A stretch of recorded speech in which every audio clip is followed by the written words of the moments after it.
Hi, ನಮಸ್ಕಾರ ಸ್ನೇಹಿತರೆ. ಮತ್ತೊಂದು ದೊಡ್ಡ ಮ್ಯಾಚ್ ಇದೆ. ಯಾವುದು ಆ match? Gujarat Titans versus Mumbai Indians. ಆದರೆ ಇಲ್ಲಿ ಒಂದು ದೊಡ್ಡ ಪ್ರಶ್ನೆ ಏನು ಗೊತ್ತಾ?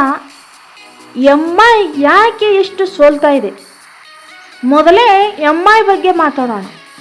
ಎಂ.ಐ ಅಂದರೆ ಒಂದು ಟೈಮ್ನಲ್ಲಿ ಡೇಂಜರಸ್ ಟೀಮ್. ಒಮ್ಮೆ ಫಾರ್ಮ್ಗೆ ಬಂದರೆ ಯಾರನ್ನಾದರೂ ಸೋಲಿಸ್ತಾ ಇದ್ರು.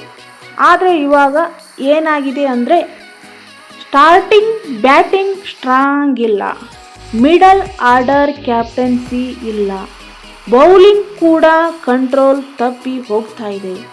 ಅದಕ್ಕಾಗಿಯೇ ಸಣ್ಣ ಸಣ್ಣ ಮಿಸ್ಟೇಕ್ನಿಂದ ಮಾಡಿ ಮ್ಯಾಚ್ ಕೈ ತಪ್ಪಿಸ್ತಾ ಇದ್ದಾರೆ.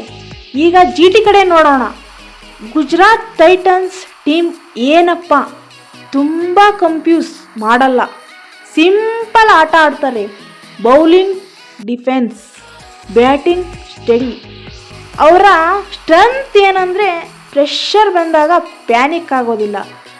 ಮ್ಯಾಚ್ನಲ್ಲಿ ಏನು ಮುಖ್ಯ? ಟಾಸ್ ತುಂಬ ಇಂಪಾರ್ಟೆಂಟ್. ಫ್ಲವರ್ ಪ್ಲೇ ಹೇಗಿರುತ್ತೆ? Death over bowling. ಮಗ ಎಂ.ಐ ಹೆಸರು ದೊಡ್ಡದು ಸರಿ, ಆದರೆ ಇವಾಗ ಫಾರ್ಮಲ್ಲಿ ಇಲ್ಲ ಅಂದರೆ ಕಷ್ಟ. ಸಣ್ಣ ಸಣ್ಣ ತಪ್ಪುಗಳಿಂದ ಮ್ಯಾಚ್ ಕೈ ತಪ್ಪಿಸುತ್ತಾರೆ. ಜಿಟಿ ಮಾತ್ರ ಚಿಲ್ಲಾಗಿ ಆಟ ಆಡ್ತಾ ಫೈನ್